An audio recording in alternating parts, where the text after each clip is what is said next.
Hello my dear friends, करदम सरी guarantee channel में आपका एक बार फिर स्वागत है।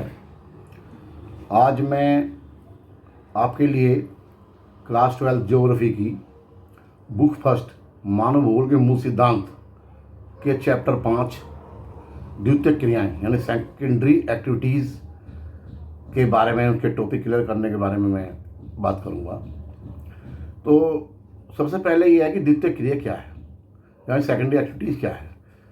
सेकेंडरी एक्टिविटीज़ को हम इस तरह समझ सकते हैं कि वे आर्थिक क्रियाएं जिनमें प्राथमिक क्षेत्र से प्राप्त कच्चे माल को संशोधित करके या बदलकर तैयार माल या प्रिपेयर्ड माल का निर्माण किया जाता है या बनाया जाता है, वे द्वितीयक क्रियाएं कहलाती हैं। यानी कि जैसे आप प्राथमिक क्रियाएं जब आपने पढ़ी, प्राइमरी एक्टिविटीज पढ़ी, तो उसमें कच्चा माल था यानी कि रॉ मटेरियल था, तो इसको विनिर्माण करके द्वितीयक क्रिया यानी कि मूल्यवान में बदल दिया गया। अब इसमें जो विनिर्माण है, विनिर्माण का मतलब है मैन्युफैक्चरिंग।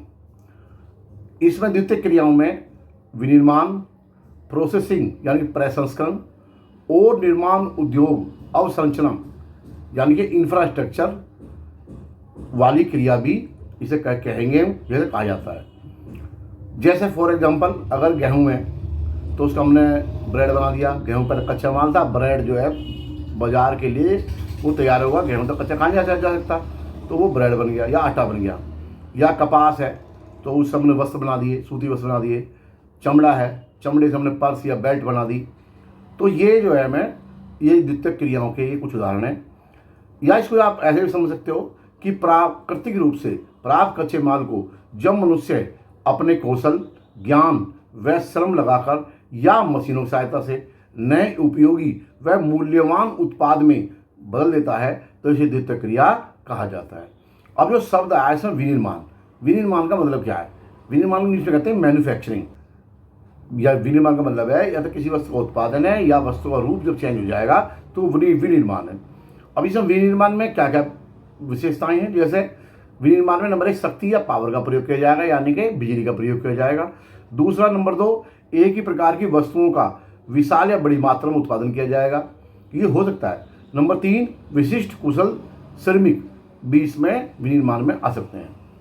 दूसरा है भी अब इसमें प्रसंस्करण शब्द है, इसका मतलब इंग्लिश में प्रोसेसिंग। प्रोसेसिंग का मतलब है किसी वस्तु को जब हम मूल रूप से उपयोग ना कर सकें तो उसे किसी भी प्रक्रिया द्वारा, प्रोसेस द्वारा परिवर्तित करके उपयोग योग्य बनाना, यानी कि उसको यूजफुल बना देना, इसको हम प्रसंस्करण कहेंगे। इससे क्या होगा, इसकी उस प्रोडक्ट की लाइफ जो है उसकी बढ़ जाएगी, उसकी वैल्यू बढ़ जाएगी और उसकी क्वालिटी, उसमें सब में उसकी बढ़ोतरी हो जाएगी। जैसे मैंने पहले बताया, जैसे खाद्य प्रसंस्करण है, यानी कि फूड प्रोसेसिंग हम बात करेंगे। जैसे एग्जाम्पल के लिए अनाज को पीसकर हमने आटा बनाया, या फल या सब्जी को हमने डिब्बा बंद कर दिया, और या दूध को हमने पोस्चराइज कर दिया। तो ये जो है उसके प्रोसेसिंग के उदाहरण हो गए। ठीक है भाई। अब इसमें एक शब्द आया हमारा अवसंरचना या निर्माण उद्योग, इसे कहेंगे हम इंफ्रास्ट्रक्चर। इसका मतलब क्या है, किसी समाज या वहाँ की अर्थव्यवस्था को सुचारू रूप से चलाने के लिए आवश्यक बुनियादी भौतिक व संगठनात्मक संरचना तैयार करना या इंफ्रास्ट्रक्चर तैयार करना, वह कहलाएगा अवसंरचना। जैसे हमने जब हम कोई काम करेंगे तो उसके सड़क, पुल, हवाई अड्डा, बिजली, पानी की आपूर्ति, संचार, नेटवर्क, परिवहन, इन सब की जरूरत पड़ेगी। ये हमारे आते हैं इंफ्रास्ट्रक्चर में या अवसंरचना में। ठीक है भाई। तो जो इन में काम करते हैं उनको हम क्या कहेंगे? जैसे मैंने बताया था पहले, प्राथमिक क्रियाओं में काम करने वालों को हम लाल कॉलर श्रमिक कहते हैं। ऐसी इसमें जो वास्तविक उत्पादन श्रमिक हैं, यानी कि जो इसमें फैक्ट्री में काम कर रहे हैं, उनको एक्चुअल प्रोडक्शन वर्कर भी कहते हैं या लेबर क्लास भी कहते हैं, उनको कहेंगे हम नीला कॉलर श्रमिक या ब्लू कॉलर श्रमिक भी कहते हैं। दूसरा इसमें एक है व्यवसायिक श्रमिक। अब इसमें एक तरह का और द्वितीयक क्रिया में व्यवसायिक श्रमिक यानी कि प्रोफेशनल वर्कर। ये कौन होते हैं? जो हमारे लैब में काम करते हैं, ऑफिसों में काम करते हैं, उनको हम कहते हैं ये क्वालिफाइड होते हैं, स्किल होते हैं और एक्सपीरियंस्ड वर्कर होते हैं। इन्हें कहते हैं सफ़ेद कॉलर श्रमिक। तो 3 प्रकार के कॉलर श्रमिक मैंने बता दिए हैं आपको। अब सवाल ये उठता है कि प्राथमिक द्वितीयक क्रियाओं में अंतर क्या है। आप सोच रहे भाई ये तो दोनों जैसे लग रहे हैं, लेकिन इनमें अंतर है।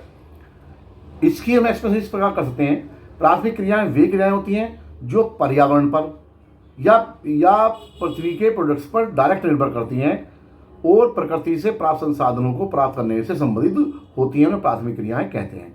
जबकि द्वितीयक क्रियाएं वे क्रियाएं हैं जो कच्चे माल को मूल्यवान वस्तु में बदलकर प्राकृतिक संसाधनों का मूल्य बढ़ा देती हैं। ठीक है भाई, तो ये मेरे ख्याल से आपको बात समझ में आ गई होगी। तो प्राथमिक क्रियाएं द्वितीयक क्रियाएं आपको ये बात अब तक समझ में बात आ गई होगी मेरे ख्याल से। तो अब है इसमें कि अब सवाल उठता है कि आप बोलोगे ये विनिर्माण और उद्योग में क्या अंतर है। एक क्वेश्चन दिमाग में उठता है, विनिर्माण और उद्योग में क्या अंतर है। दोनों कंसेप्ट अलग अलग हैं, हालांकि दोनों एक दूसरे जुड़े हुए हैं, एक ध्यान रखना। दूसरा, विनिर्माण में क्या है, विनिर्माण में कच्चे माल को तैयार उत्पाद रेडी प्रोडक्ट में चेंज करते हैं। जो विनिर्माण में कच्चे माल को तैयार उत्पाद रेडी प्रोडक्ट में चेंज करते हैं, जबकि उद्योग में समान उत्पादों या सेवाओं का उत्पादन करने वाली कंपनियों के समूह को कहते हैं। इसका मतलब यह है कि विनिर्माण एक स्पेसिफिक या विशिष्ट गतिविधि है, जबकि उद्योग एक क्षेत्र है। विनिर्माण उद्योग का वह हिस्सा है, एक हिस्सा है, जबकि विनिर्माण का अर्थ हाथ से बनाना भी है या और भी उद्योग हो सकते हैं, जैसे पर्यटन उद्योग है, मनोरंजन उद्योग है। तो इसमें व्यक्ति की स्किल काम करती है। ठीक है भाई, तो ये आपको बात समझ में आ रही होगी। तो अब है इसमें कि अगला जो टॉपिक है तुम्हारा, आधुनिक बड़े पैमाने पर होने वाले विनिर्माण की विशेषताएं, ये क्या है। तो नंबर 1, इसमें कौशल का विशिष्टीकरण। इसमें जो ऐसे बड़े पैमानों पर जो आधुनिक हैं, बड़े पैमाने पर होने वाले विनिर्माण हैं, उद्योग हैं, उनको आधुनिक उद्योगों बड़े पैमाने पर उत्पादन हेतु एक्सपर्ट और ट्रेंड कारीगरी या श्रमिक की विशेष योग्यता या स्किल की जरूरत होती है। और तो ये दूसरा है यंत्रीकरण, यानी कि मशीनीकरण। ऐसे जो बड़े पैमाने के उद्योग हैं, जो आधुनिक हैं, उनमें मशीनों का भरपूर उपयोग किया जाएगा और कई बार ऑटोमेटिक मशीनों का यूज भी किया जाता है। तीसरा है हेडिंग है प्रौद्योगिकी नवाचार। प्रौद्योगिकी नवाचार का मतलब है यानी कि जो हम टेक्नोलॉजी है, नई टेक्नोलॉजी है, उनका हम कैसे प्रयोग कर रहे हैं। जैसे न्यू टेक्निक, नॉलेज, रिसर्च और अन्य विकास की जो युक्तियां हैं, उनका हम प्रयोग करें। इससे क्वालिटी मेंटेन, वेस्टेज का डिस्पोजल और पोल्यूशन फ्री होगा। तो ये जो है आधुनिक बड़े पैमाने पर विनिर्माण की विशेषता है। 4th है इसमें संगठनात्मक ढांचा या स्तरीकरण या लेयर्स। ये क्या है, मैनेजमेंट सिस्टम होता है और हायरार्की का इस्तेमाल किया जाता है। यानी कि कोई लेबर अगर नीचे है, कोई वर्कर नीचे कर रहा है, उसके ऊपर भी काम करने वाले हैं, उससे ऊपर काम करने वाले हैं, यानी कि लेयर्स बनी हुई हैं। पूंजी का निवेश, यहाँ पैसे की काफ़ी इंपॉर्टेंस है, पैसा भी लगता है। अधिक कर्मचारी काम करते हैं और अधिकारी भी काम करते हैं, और इसमें प्रशासनिक अधिकारी का भी रोल होता है। नेक्स्ट है अनियमित भौगोलिक वितरण। आप जानते ही हो कि अनियमित भौगोलिक वितरण का मतलब है कि जो फैक्ट्रियां हैं, जो इंडस्ट्री हैं, वे कुछ ही जगहों पे हैं, मुश्किल से 10% से कम भूभाग पर ही हैं, क्योंकि इसके पीछे आप जानते हैं बहुत सारे कारक जिम्मेदार होते हैं। अब ये जिम्मेदार कारक कौन से हैं, अब आगे या आप क्वेश्चन आता है कि उद्योगों की स्थापना को प्रभावित करने वाले कारक कौन कौन से हैं। इनको 2 भागों में बांट सकते हैं। नंबर 1 भौतिक कारक और नंबर 2 मानवीय कारक। भौतिक कारक कौन कौन से हैं। नंबर 1 कच्चे माल की उपलब्धता, नंबर 2 अनुकूल जलवायु, नंबर 3 जल की उपलब्धता, नंबर 4 शक्ति या पावर के साधन या मतलब बिजली की बहुतायत का होना जरूरी है, पावर वाले बिजली। और मानवीय कारक कौन से हैं। श्रम आपूर्ति यानी लेबर सप्लाई, दूसरा पूंजी यानी कि पैसा, तीसरा परिवहन व संचार के साधन, 4th है बाजार का सुचारू रूप से मिलना होना, और सरकारी नीतियाँ। अब पहला भौतिक कार्य की बात करेंगे। पहला है कच्चे माल की उपलब्धता, जैसे मैंने अभी बताया। आप जानते हो कि कच्चा माल किसी भी प्रोडक्शन के लिए बहुत जरूरी है। कच्चा माल सरलता से सस्ता और सरलता से उपलब्ध हो और परिवहन के योग्य भी हो। इसका मतलब भारी वजन और सस्ते मूल्य और वजन घटाने वाले पदार्थ वाले उद्योग कच्चे माल के स्रोत के पास होने चाहिए। जैसे इस्पात है, मतलब इस्पात उद्योग है, तो इस्पात उद्योग को हम कहाँ लगाएंगे? जहाँ पे लोहा निकाला जा रहा है, लोहे का ओर्स अयस्क निकल जाती है, लोहे खदान है। चीनी उद्योग कहाँ लगाएंगे? जहाँ पे गन्ने के खेत हैं, वहाँ पे चीनी उद्योग लगाना ज़्यादा फायदेमंद है। सीमेंट उद्योग, इसी तरह से कृषि प्रोसेसिंग के जो प्रोडक्ट हैं या डेयरी प्रोडक्ट हैं, उनकी इंडस्ट्री भी आपूर्ति स्रोत के पास होनी चाहिए, क्योंकि अगर वो ऐसा नहीं हुआ तो वो सामान खराब होने का खतरा है। दूसरा, अनुकूल जलवायु। अनुकूल जलवायु कैसी? कि कुछ विशेष जलवायु वाले उद्योग को विशेष क्षेत्र में लगाना चाहिए। जैसे दक्षिण भारत में सूती वस्त्र उद्योग की नमी वाला पर्यावरण चाहिए। नमी, क्योंकि नमी में कपास से सूती वस्त्र की कताई आसान हो जाती है। ज़्यादा ठंडे या ज़्यादा गर्म वाले स्थान पर उद्योग स्थापना में कठिनाई होती है, ये आप जानते ही हो। नेक्स्ट है जल की उपलब्धता। प्रत्येक प्रकार के उद्योग को जानते ही हो, जल की बेहद जरूरत होती है। या धुलाई है या मशीनों में जो कार्य है, वो सारा काम जल से ही होता है। तो जल लगातार मिलता रहना चाहिए, जल सुचारू रूप से उपलब्ध हो। नेक्स्ट है शक्ति या पावर। आप जानते हो कि किसी भी उद्योग के लिए मैंने बताया कि बिजली की ज़्यादा जरूरत होती है और रेगुलर पावर वाली बिजली चाहिए होती है। इसका मतलब यह है कि पावर स्रोत वाले जो क्षेत्र हैं उनमें ये बिजली लगनी चाहिए। जैसे एल्यूमिनियम उद्योग, जहाँ लगातार बिजली पावर वाली मिलती रहे। अब है मानवीय कारक कौन से हैं? ए, श्रम आपूर्ति यानी लेबर सप्लाई। बढ़ती टेक्नोलॉजी और मशीनीकरण से हालांकि श्रमिकों की या लेबर की जरूरत कम हो गई है, लेकिन फिर भी किसी भी फैक्ट्री को चलाने के लिए, उद्योग को चलाने के लिए रेगुलर लेबर सप्लाई होनी जरूरी है। और लेबर भी कैसी हो? ट्रेंड हो और एक्सपर्ट हो। दूसरा, पूंजी। उद्योग में पूंजी का विशेष महत्व है। कारखाने हेतु जमीन, मशीन, कच्चा माल, श्रमिकों का वेतन के लिए पूंजी बेहद जरूरी है। जैसे अब यूरोप है या चाइना है, क्योंकि वहाँ पर्याप्त पूंजी है, इसलिए वहाँ पे जो है ये पैसा है, तो वहाँ पे उद्योग काफ़ी विकसित हो गए हैं। तो ये बात आपको समझ में आ गई होगी। ये क्वेश्चन जो जिस तरह से बनेंगे आपको उसी तरह से इन क्वेश्चनों के जवाब देने हैं। ठीक है भाई। नेक्स्ट है परिवहन के साधन। परिवहन साधन क्या है? उद्योग हेतु ट्रांसपोर्ट बहुत जरूरी है, क्योंकि कच्चा माल कारखाने तक लाना और तैयार माल को बाजार तक पहुंचाना बहुत जरूरी होता है। जैसे पश्चिमी यूरोप और उत्तरी अमेरिका के पूर्वी भागों में शानदार परिवहन है, क्योंकि वहाँ पे आप जानते ही हो कि दोनों ही समुद्र के आसपास हैं, और सभी और फैसिलिटी जो है ट्रांसपोर्ट की वो उनके पास ज़्यादा हैं, इसलिए वहाँ पे उद्योग बेहद ज़्यादा विकसित हैं।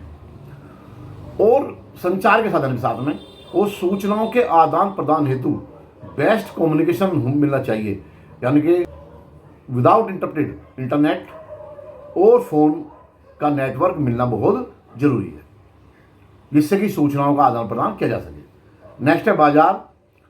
उत्पादित या तैयार माल हेतु बाजार का होना अति आवश्यक है। माल बाजार की मांग के अनुरूप होना चाहिए और वहाँ की परचेजिंग पावर या क्रय शक्ति का आकलन पहले करना बेहद जरूरी है। जैसे दूर दराज क्षेत्र या गरीब देशों में जहाँ जनसंख्या कम है या उनकी इनकम कम है, तो वहाँ पे बाजार छोटे होते हैं और उन लोगों की परचेजिंग पावर कम होती है। जबकि यूरोप, उत्तरी अमेरिका, जापान, ऑस्ट्रेलिया के लोगों की परचेजिंग पावर बहुत ज़्यादा होती है और वहाँ के बाजार ज़्यादा है, इसलिए विकसित होते हैं। कुछ उद्योगों का बाजार हमेशा व्यापक और सर्वत्र होता है, यूनिवर्सल होता है, जैसे वायु निर्माण या शस्त्र निर्माण। नेक्स्ट में सरकारी नीतियाँ किसी भी उद्योग के लिए बहुत बड़ा चैलेंज होती है। संतुलित आर्थिक विकास हेतु सरकार की उद्योग नीति स्पष्ट, लचीली व उद्योग स्थापना के अनुकूल होनी चाहिए। अब इसमें नेक्स्ट क्वेश्चन बनता है तुम्हारा कि अब उद्योग दो प्रकार के हैं, छोटे पैमाने के उद्योग और बड़े पैमाने के उद्योग। छोटे पैमाने के उद्योग और बड़े पैमाने के उद्योग में कई बार अंतर भी आता है। तो छोटे पैमाने के उद्योग पर बता रहा हूँ। तो नंबर 1, ये कुटीर उद्योग से अलग होते हैं क्योंकि ये घर से बाहर होते हैं। नंबर 2, ये इसमें कच्चे माल या स्थानीय जो माल है उसका प्रयोग होता है। नंबर 3, इसमें छोटी मशीनों का प्रयोग होता है। नंबर 4, इसमें रोजगार के अवसर ज़्यादा होते हैं। नंबर 5, कम पूंजी की जरूरत होती है। और नंबर 6, उत्पादन हालांकि कम होता है। लेकिन जो छोटे पैमाने के उद्योग हैं, जो चाइना है, इंडोनेशिया है, ब्राज़ील है, इसमें ये बहुत ज़्यादा हैं क्योंकि इनसे रोजगार भी ज़्यादा मिलता है। बड़े पैमाने के उद्योग, इनमें अधिक पूंजी की जरूरत होती है। ये बड़े स्थान में और बड़ी आधुनिक मशीनों का प्रयोग इसमें किया जाता है। इनके श्रमिक ट्रेंड और एक्सपर्ट होते हैं। उत्पादन अधिक और जो है मतलब बेटर होता है। जैसे ब्रिटेन है, यूएसए, यूरोप में ये बड़े पैमाने के उद्योग ज़्यादा हैं।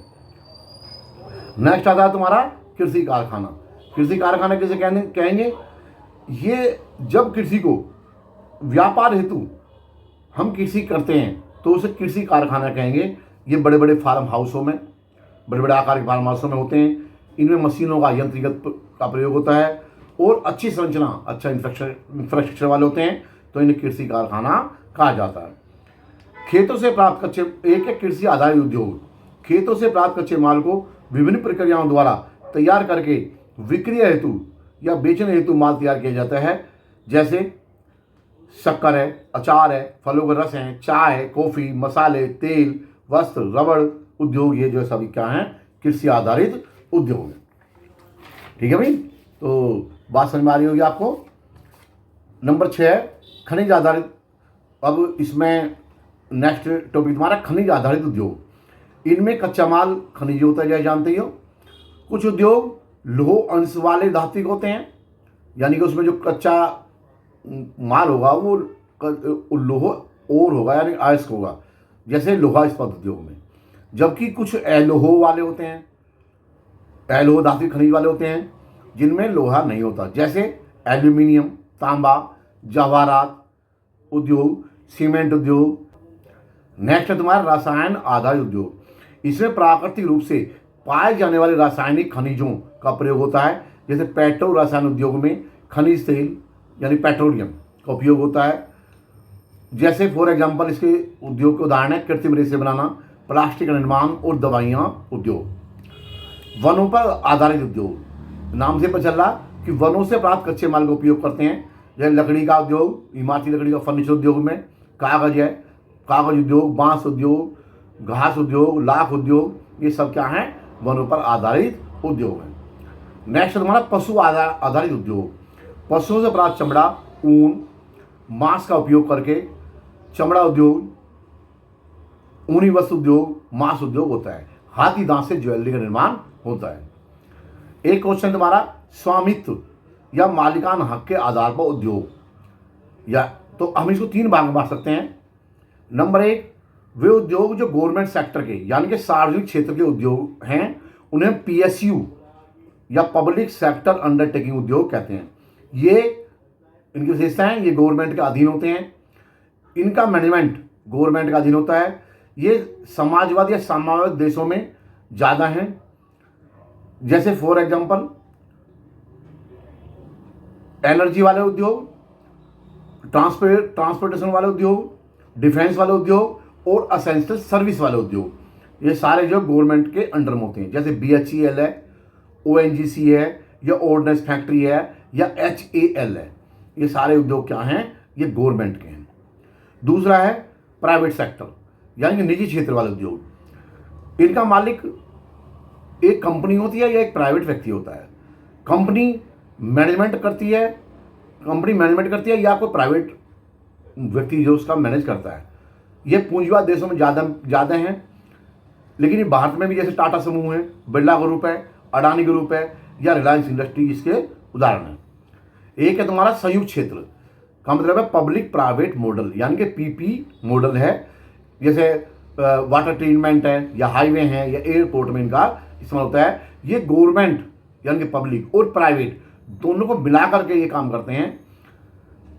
जैसे इसके example HPCL Hindustan petroleum corporation limited है, ऑयल इंडिया लिमिटेड है यानी कि OIL, और हिंदुस्तान जिंक लिमिटेड है। और मैंने बता दिया हाईवे और एयरपोर्ट तो ये हैं ही। ठीक है भाई। अच्छा में नेक्स्ट है, एक क्वेश्चन है कि धुएं की चिमनी वाले उद्योग बताइए, या औद्योगिक प्रदेश बताइए, या परंपरागत औद्योगिक प्रदेशों के बारे में बताइए, या परंपरागत उद्योग के बारे में बताइए। अब इसमें है जहां कई प्रकार के उद्योग व औद्योगिक केंद्र हों उन्हें औद्योगिक प्रदेश कहते हैं।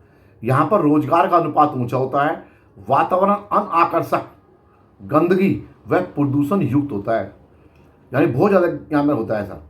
मकान छोटे होते हैं, घटिया स्तर के होते हैं और ज़्यादा मात्रा में होते हैं और उद्योगों के पास ही होते हैं। यहाँ का टेक्नोलॉजी लेवल ज़्यादातर बहुत कम होता है। सार्वजनिक व आधारभूत सेवाएं अपर्याप्त होती हैं और पारिश्रमिक यानी कि जो पैसा मिलता है, पे मिलती है, वो भी कम प्राप्त होता है, जैसे ईंट भट्टा उद्योग। एक क्वेश्चन है, उच्च प्रौद्योगिकी उद्योग या हाई टेक्नोलॉजी इंडस्ट्री किसे कहते हैं। जो मैंने अभी बताया ये आधुनिक उद्योग ही है वैसे तो, पर फिर भी एक बार आप फिर बताता हूँ, ये नवीनतम और आधुनिक उद्योग हैं। इसमें उन्नत वैज्ञानिक इंजीनियरिंग उत्पादों का निर्माण का प्रयोग होता है और सबसे पहले ये गहन शोध रिसर्च की जाती है। कोई प्रोडक्ट बनाएंगे तो पहले उसकी रिसर्च की जाएगी, बाजार की, सामान की, सबकी, ये सब, और कितना पैसा लगेगा, सब चीज़ की इस पर रिसर्च की जाएगी। ये शहर के मोस्टली आसपास होते हैं, इसलिए इन्हें प्रौद्योगिकी ध्रुव यानी कि टेक्नोलॉजी पोल भी कहते हैं, क्योंकि नगर के आसपास जमीन सस्ती होती है और ज़्यादा मात्रा में फैक्ट्री के लिए प्राप्त हो जाती है, और शहर के आसपास जानते हैं कि ट्रांसपोर्ट की सुविधा भी शहर के अंदर की तरह यहाँ पर मिल जाती है। इसमें हाई टेक्नोलॉजी और हाई क्लास ऑटोमेटिक मशीन का प्रयोग होता है, और ज़्यादातर जो इसके प्रोडक्ट के डिज़ाइन हैं वो CAD CAD यानी कंप्यूटर बेस्ड डिज़ाइन होते हैं। इसमें ज़्यादातर आजकल रोबोट का इस्तेमाल किया जाता है। धातु पिघलाने, शोधन में इलेक्ट्रॉनिक नियंत्रण और नए रासायनिक व औषधीय उत्पाद इसमें प्रमुख स्थान रखते हैं। वातावरण आकर्षक, साफ, स्वच्छ व प्रदूषण मुक्त होता है। श्रमिक ट्रेंड एक्सपर्ट होते हैं। Management system as like government होता है। सार्वजनिक व आधारभूत सेवाएं हाई क्लास होती हैं। सैलरी हाई स्टैंडर्ड यानी बहुत ज़्यादा होती है। और फॉर एग्जांपल गाड़ी उद्योग, कंप्यूटर उद्योग, इस्पात उद्योग इसके बहुत बड़े उदाहरण हैं। अब इसमें दो और आपके उद्योग है छोटे छोटे से। एक है आपका स्वच्छंद उद्योग। स्वच्छंद उद्योग यानी कि इंडिपेंडेंट इंडस्ट्री किसे कहते हैं, या इसे फुटलूज इंडस्ट्री भी कहते हैं।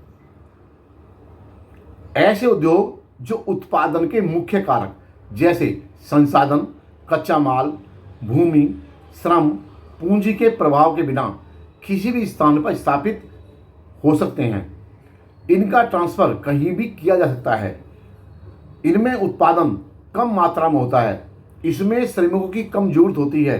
ये ज़्यादातर प्रदूषण नहीं फैलाते हैं और सरकार का कम हस्तक्षेप होता है। ये सड़क के नज़दीक होते हैं और इन्हें ये ज़्यादातर कई बार आवासीय क्षेत्रों में भी होते हैं। अंतिम उत्पाद जो छोटा और कम मात्रा में होता है, ये कहीं भी किए जा सकते हैं, इसलिए इन्हें फुटलूज इंडस्ट्री कहते हैं। जैसे मोबाइल असेंबलिंग का काम, कंप्यूटर या लैपटॉप असेंबलिंग काम, कॉल सेंटर, वनस्पति तेल, गुड़, शक्कर का उत्पादन। अब एक नेक्स्ट आता है इसमें, एक और आपका है कुटीर उद्योग या घरेलू उद्योग या कॉटेज इंडस्ट्री। ये क्या है, इसमें परिवार के सदस्यों के साथ मिलकर स्थानीय कच्चे माल से घर की दैनिक उपयोग हेतु वस्तुओं का निर्माण किया जाता है और बिजली पावर की मशीन की जरूरत कम होती है या नहीं होती है और साधारण औजार ही प्रयोग करते हैं। तो ये मेरे ख्याल से आपको बात समझ में आ रही होगी। और इसमें जो है तैयार माल को या तो ये स्वयं यूज कर लेते हैं या लोकल बाजार या गांव में बेच देते हैं। पूंजी परिवहन का ज़्यादा असर नहीं होता। जैसे फॉर एग्जांपल जैसे खाद्य पदार्थ, कपड़ा, चटाई, बर्तन, औजार, फर्नीचर, जूते, सोने चांदी का आभूषण, बांस की टोकरी या कुर्सी आदि बनाना, ये सब कुटीर उद्योग के उदाहरण हैं। ये मेरे ख्याल से आपको बात समझ में आ गई होगी कि मैं बता रहा हूँ कि उसमें उद्योगों के के बारे में आपको बात समझ में आ रही होगी। ठीक है भाई। तो अब जो है एक चीज़ और आपकी रह रही है। अब मैं जो उद्योगों का वर्गीकरण एक बार आपको जो है ये समझा देता हूँ कि उद्योग वर्गीकरण हम किस प्रकार करते हैं। उद्योग वर्गीकरण को 4 प्रकार बांट सकते हैं, 4 भागों में बांट सकते हैं। नंबर 1 आकार के आधार पर, नंबर 2 कच्चे माल के आधार पर, नंबर 3 उत्पाद के आधार पर और नंबर 4 स्वामित्व या मालिकाना हक के आधार पर। नंबर 1 आकार के आधार पर जैसे है तो जो मैंने अभी आपको बताएं, जैसे कुटीर उद्योग या घरेलू उद्योग, ये मैंने अभी आपको बता दिया, समझा दिया। बी छोटे पैमाने के उद्योग और बड़े पैमाने के उद्योग, ये मैंने आपको बता दिया। यानी कि आकार के आधार पर 3 प्रकार के उद्योग हैं, कुटीर उद्योग, घरेलू उद्योग। बी दूसरा यानी कि छोटे पैमाने के उद्योग और थर्ड है बड़े पैमाने के उद्योग। दूसरा कच्चे माल के आधार पर अगर हम बांटते हैं उद्योग तो इसको हम नंबर 1 कृषि आधारित बांट सकते हैं, कृषि के आधार पर, जहाँ कृषि कच्चा माल मिले, या चीनी है, चीनी उद्योग, सूती वस्त्र उद्योग, वनस्पति तेल उद्योग, कॉफ़ी, चाय, रबड़ इत्यादि सब ये क्या हैं, कृषि आधारित हैं। दूसरा है रासायनिक आधारित उद्योग, यानी कच्चा माल रसायन मिला है, जैसे पेट्रोल रसायन है, कृत्रिम उद्योग है, कृत्रिम रेशा उद्योग है, दवाइयाँ उद्योग है, ये सारे उद्योग रसायन उद्योग हैं। सी है थर्ड है वन आधारित उद्योग। वन आधारित उद्योग जानते ही हो, कागज उद्योग है, लाख उद्योग है, आयुर्वेदिक दवाइयाँ हैं, ये सारे उद्योग क्या हैं, कच्चे माल के आधार पर हैं, यानी कि वन के आधार पर हैं। डी है पशु आधारित उद्योग, नेक्स्ट है इसका पशु आधारित उद्योग। इससे जो है हम चमड़ा उद्योग, ऊन उद्योग, दूध उद्योग, मांस उद्योग, इन ये सब जो ये पशु आधारित उद्योग है।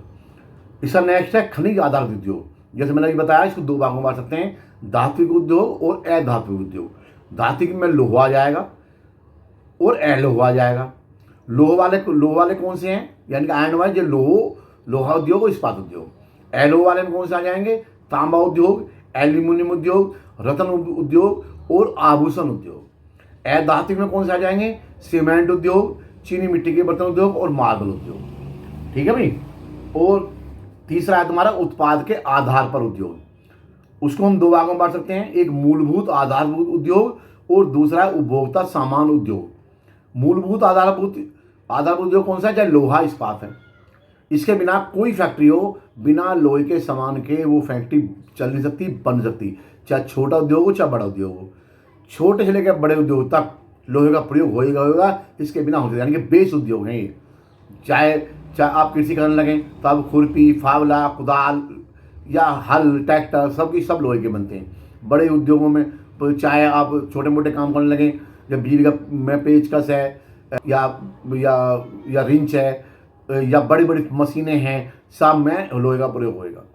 दूसरा जो है उपभोक्ता सामान उद्योग, खान पान का उद्योग या वस्त्र उद्योग या वाहन उद्योग। 3 प्रकार से होता है खान पान, जैसे बिस्कुट बनाना, अचार बनाना, ये है। वस्त्र है पैंट शर्ट साड़ी वगैरह। वाहन है कार, स्कूटर, मोटरसाइकिल वगैरह बनाना, ये साइकिल, ये जो सब उपभोक्ता सामान उद्योग में आते हैं। नंबर 4 है स्वामित्व या मालिकाना हक के आधार पर उद्योग। ये 3 प्रकार के हैं जो मैंने अभी आपको समझाए हैं।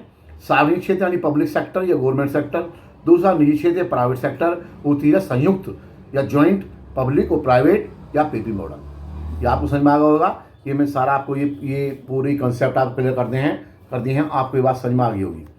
अब जो एक बात ध्यान रखना कि ये चैप्टर जो है मिड टर्म के लिहाज से जो मैंने आपको कोर्स बताया था अब तक का, सीबीएसई और हमारे डिपार्टमेंट के हिसाब से ये हमारा लास्ट चैप्टर था, द्वितीय क्रियाएं वाला।